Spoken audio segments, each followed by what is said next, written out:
كان يوم فرح بنت خالتي. يومها اليوم ده انا فاكره كويس. امي قعدت قدام المرايه ساعه بتحضر هتلبس ايه، عملت مكياج، حطت الرموش، لبست اللينسز، فردت شعرها الاشقر، وطلعت فستان من الدولاب احمر، 7 من قدام و7 اكبر منها من ورا، وبقت ولا سعاد حسني في بئر الحرمان. برضه في الثانويه العامه في الوقت ده انا كنت لسه متعلم السواقه جديد، وفضلت الحيت عليها ان انا اروح الفرح ده سايق بيها، وبعد تحايل كتير وزن كتير وافقت ان انا وهي نروح بعربيتها. وفعلا لبسنا وتشيكنا، لبست بدلتي وكرافتتي، وهي لبست فستانها الاحمر على الكعب ال 12 سم وقاعده جنبي. ماشيين في العربيه بندندن وبنهيص، فجاه ماما صرخت فيا: لف بسرعه الملف فاتنا. بلف الدريكسيون بايدي بكل براءه وبرده تاني برده بايدي، العربيه ما لحقتش تاخد سرعه، راحت طالعه على الرصيف. بقت نص العربيه فوق ونصها التاني تحت الرصيف. ماما بكل حنان وهدوء قالت لي: يخرب بيت ابوك، انزل، انت مش نافع اصلا في السواقه، انا اللي هسوق. وراحت نازله ماما وركبت بتدور الدريكسيون، الحقيقه الدريكسيون بيلف بس العجل ثابت. قالت لي برضو بكل حنان: انزل يا متخلف، شوف لنا عربيه تقف تشوف هببت ايه، لان انا مش عارف انت خربت ايه في عربيتي. وقفت على الطريق، كان مساكن شيراتون، وكان الوقت ده حرفيا الدنيا دي مقطوعه خالص مساكن شيراتون. وقفت لكن بجدعنه الشعب المصري ده ولا عربيه رضيت تقف لنا. مفيش غير عربيه واحده بس محمله خشب نص نقل، هي دي اللي وقفت. نزل منها عملاق حرفيا، لابس هو اسود ولابس بالشحم والزيت، مفيش حاجه خالص في جسمه باينه غير عينيه، يا دوبك بياض عينيه، بس حاجه كده زي ابراهيم النصر في شمس الزناتي. ماما نزلت بكل تفاؤل، بص لماما على السبعه، عينيه ما اتحركتش. وقف فتح بقه، هي لانها ذكيه قالت يمكن حاجه بسيطه وسايسه، قالت له: انت شهم جدا، وقعدت تشكر في مرجلته وان انت راجل وان انت جدع وقد ايه ان انت وقفت في زمن صعب قوي وكده، شوف لنا بقى العربيه ايه، وهو في غيبوبه تامه كده.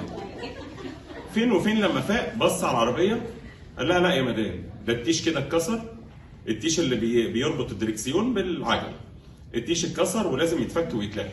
قالت له: طب سهله، في ميكانيكي هنا قريب. قال لها: لا دي في حته مقطوعه، تعالي بقى معايا موقع البنا بتاعي، هو شغال في موقع البنا يعني، تعالي معايا هلحمه وارجعك تاني.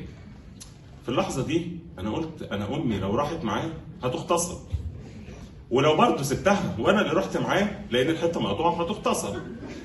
في الحقيقه جريتها من كرفتتي ليا، ووفرت عليا مشقه التفكير. وركبنا معاه، وصلنا موقع البنا. الموقع دوشه وبتاع بس ضلمه خالص، يا دوبك مفتوح على نور الكشافات. دخلنا، فجاه فستان امي لمع في الضلمه، بس عيون العمال لمعت اكتر منه، وسكتت كل حاجه، كل المكن وقف. وبصوا لامي، قمست في ودني قالت لي: اهو دلوقتي هيغتصبوني وهيقتلوك، اتنين اقف هنا، ولو سمعتني بصوت ابقى روح شوف لنا حد ينقذني. والراجل اختفى، صاحبنا اختفى، وعكس كل توقعاتنا العمال اكتفوا بالتحرش النظري بس، بالنظر بقوا جابوا كل ترتيره في فستان ماما.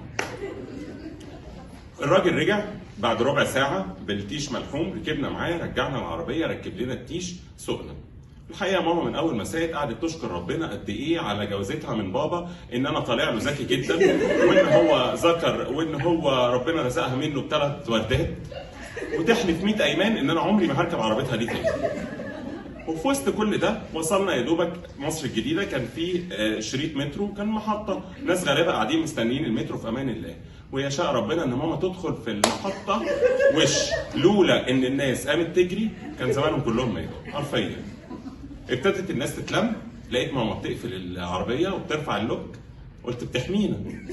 عدلت شعرها في المرايه، طلعت حطت الروج، لمت شنطتها اللي اتكعبلت من الفرمله، ونزلت قالت لي: بص يا حبيبي، خلي ابوك يبعت لي ورقه طلاقي عشان انا خلاص جبت اخري.